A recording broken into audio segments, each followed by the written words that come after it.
Good afternoon, Supercar fans. Back again doing another episode for you guys. It's recap time, finally, because it's been a while since I've done a recap. But this weekend at Darwin was really, really good.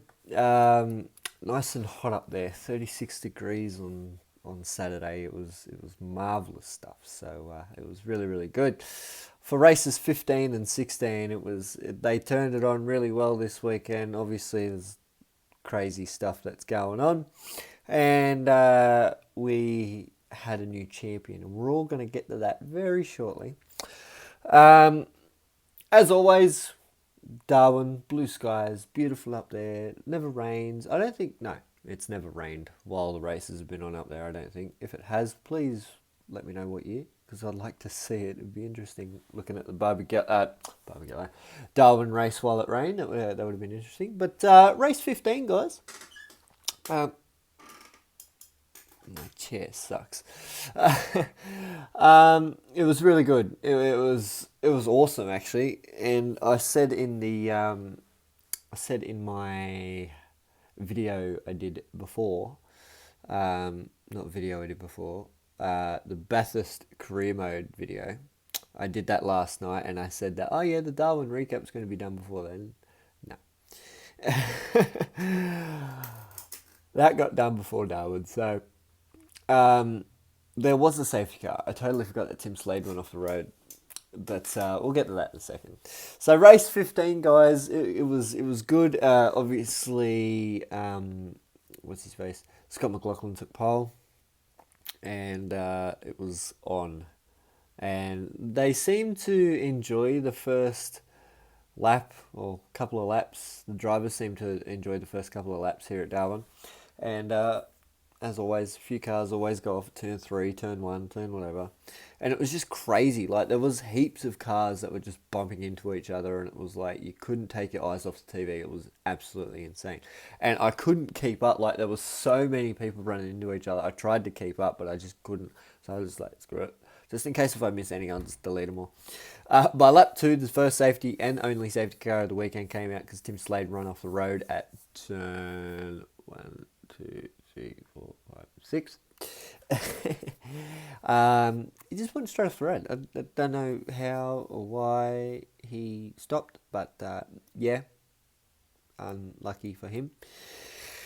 After the safety car, we got an announcement over the radio that 15-second time penalty for Andre Heimgartner for weaving after the safety car lights went out.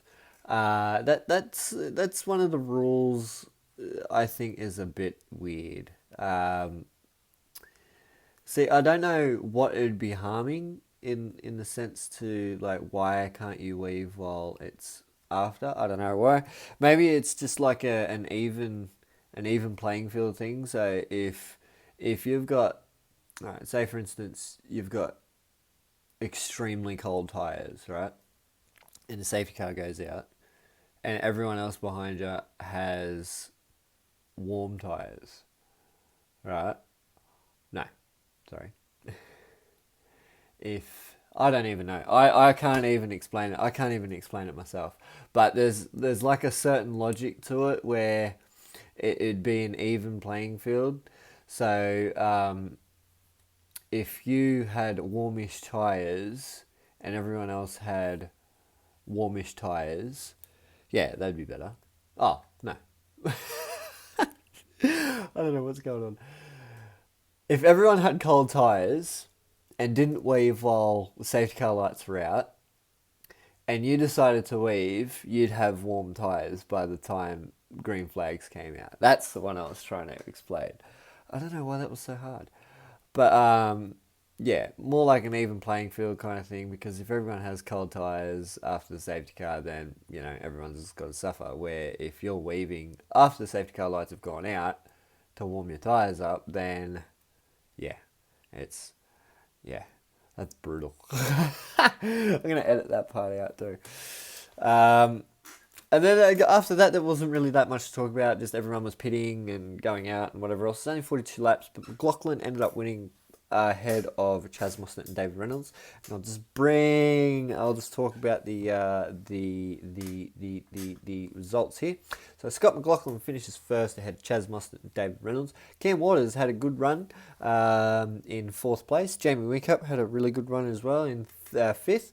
Lee Holsworth finished sixth for that race. Fabian Coulthard in a disappointing seventh place.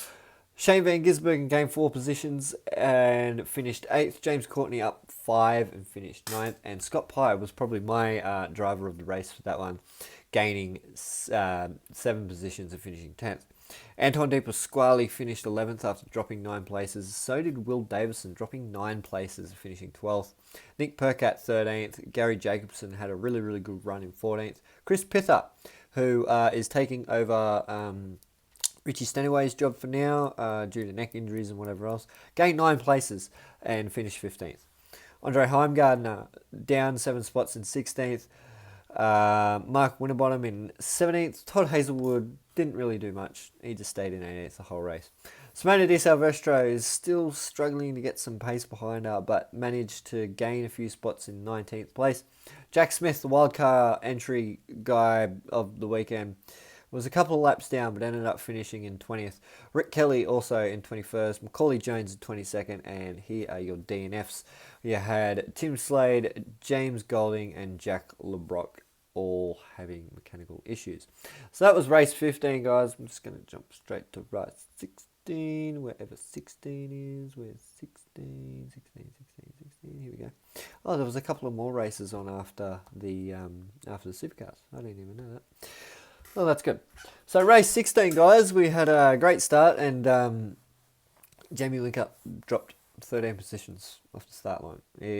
By the end of the first couple of corners, he was down in mile. I think it was like 22nd. I think it was. By lap 2, Nick Percat on the inside of Simona and Jacobson and spun them at turn 5. Now that was a bit of a weird one. So they're coming up. Jacobson is leading. Simona went for a move. Nick Percat also went for a move on Simona. Now, going into turn 5, it was very, very sharp. So Nick kind of just not pushed Simona out of the way, but just sort of nudged her out. And then that led Simona to actually rotate her teammate in Gary Jacobson. No penalty or whatever else. It was just all fair play and whatever else. Lap 14. I noticed on lap 14 that the cars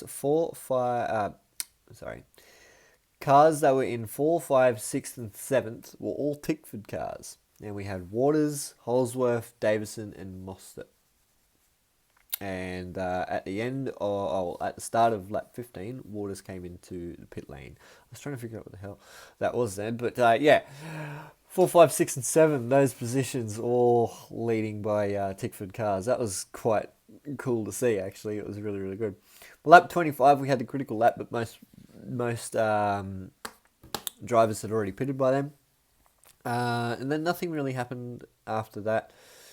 Lap 44... McLaughlin pitted and gets held up for a second just behind Jack Smith in the pit lane, and it was so weird because Scaife and Crompo were making it sound like it was the end of the world. They were like, "Oh my god, he's lost a second in the pit lane. It's so crazy." It's like, shut up, like he's out, he's leading. God, get over it. Lap 46, all drivers had finished their second pit stop, and it was a race to the finish. And while we were hearing that, a fine of $3,000 and a loss of 30 team points for car 97 for a pit stop infringement. Now, they actually didn't show anything on the replays about this, but apparently one of the naughty men at Red Bull was doing something he wasn't allowed to do. So, that kind of screwed him over. Didn't really screw him over, but it's kind of hurt the team a little bit because, you don't really want that stuff happening in the team and whatever else, but you get that. With 10 laps to go, the most exciting thing on track was Mostert trying to catch Holsworth in 6th place. It was a 5-second gap. And with 5 laps to go, Waters, Whincup, Holsworth, and Mostert were all fighting for 4th place. And Mostert ended up getting in front of Holsworth, didn't end up getting in front of Jamie or Cam. So he ended up finishing 6th. That put Holsworth to 7th. And that was a really clean battle. Holsworth said at the end of the race that he wanted to, like, he was thinking about fighting him, but he was like, yeah, maybe not. Considering their teammates and whatever else, I really want him to do that. So guys, for race 16, Scott McLaughlin took it out again, and a big congratulations. Now, this is what I was saying, the new champion. It's not really a championship, whatever else, but the first ever Triple Crown winner is Scott McLaughlin. Now, they've been trying for 20-something years to do the qualifying, like start on pole, finish in first. That was basically it. And Scott McLaughlin is the first person in 20-odd years to do that. So big congratulations to Scott McLaughlin. David Reynolds finishes in 2nd place. Fabian Coulthard, after that bad run yesterday, finishes 3rd. Cam Waters finishes 4th. Jamie Whincup 5th. Chaz Mostert 6th. Lee Holsworth again in 7th. That also puts Lee Holsworth into the top 10 of the Drivers' Championship as well, which is what I'll get to in a minute. Anton De Pasquale, Will Davison, Shane Van Gisbergen taking out the top 10. Andre Heimgartner, Mark Winterbottom, who again, he was in the shootout and locked up into the first corner and shit himself. Todd Hazelwood in 13th. He actually had a pretty good run too. James Courtney, Nick Percat, Rick Kelly, James Golding. Game 5 positions, also a lap down. Finishes 17th. Tim Slade, Scott Pye, Simona De Silvestro, Jack LeBrock, Macaulay Jones, Chris Pither, Gary Jacobson, and Jack Smith, who only did 30 laps. That was a 70 laps. 70 lap race. No, he didn't do 30 laps. He did 69 laps. So they were all lap down and whatever else. So yeah, quite interesting. Now to the champion shop. Just loading it up here. Where are you? Here we go. Championship points. So after that weekend, we see Scott McLaughlin on 1946 points. There is no difference in the points for him because obviously he's leading. Fabian Coulthard in 2nd, David Reynolds in 3rd, Chaz Mostert 4th, Shane Van Gisbergen 5th, and his teammate Jamie Whincup in 6th. Cameron Waters 7th, Nick Percat 8th, Will Davison 9th, and Lee Holsworth jumps up to 10th place in the championship. Yay. It's so cool to see him back up there. Tim Slade 11th, Mark Winterbottom 12th, Anton De Pasquale, James Courtney, Andre Heimgartner, Scott Pye, Todd Hazelwood, Rick Kelly, James Golding, Simona De Silvestro, Gary Jacobson, Macaulay Jones, Jack Block, Richie Stanaway, Jack Smith, Chris Pither, and Tim Blanchard. Obviously, he's not racing, so it wouldn't really matter. And the team's championship, guys, Shell V-Power is leading by nearly 1,000 points. They're 814 points in front of Red Bull. Then Penwright is there. And then Tickford, Freightliner, Mega Racing, Castrol, Boost Mobile, Team Harvey Norman. Mark Winterbottom's car is up to 11th in the thingy, my bobby. Big Mate Racing, Team Cool Drive, and Truck Assist Techno. So, guys, that is pretty much it for this weekend. Please like the video if you did. I was just out of it. I'm super tired. I'm trying to act normal, but it's not working.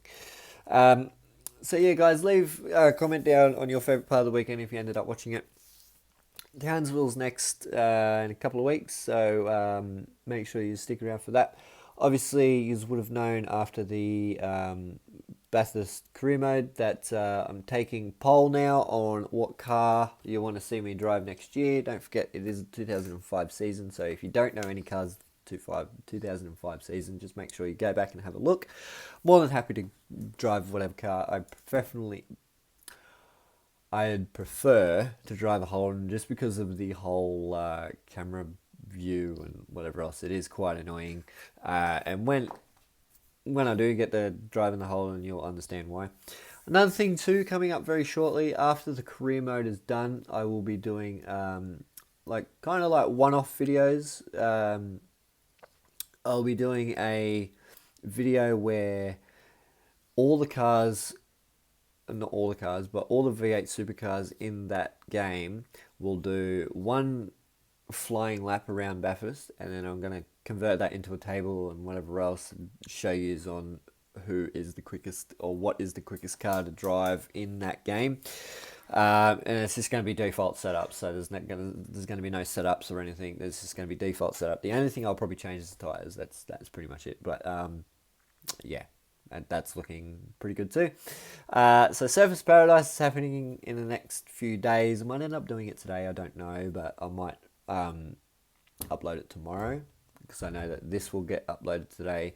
And then Surface Paradise, yeah, I'll do Surface Paradise today, but I won't upload it until tomorrow. Simmons Plains is the next round after that, so I will do that on Wednesday. And then on Friday will be the grand final at Phillip Island. So guys, make sure you subscribe to see all that cool content coming up very soon. I'm going to go have a rest now before Hope goes to work. So hope you like that, guys. Please like the video if you did. Subscribe if you need. Leave a comment down on something you want to talk about. And I shall see you all very soon.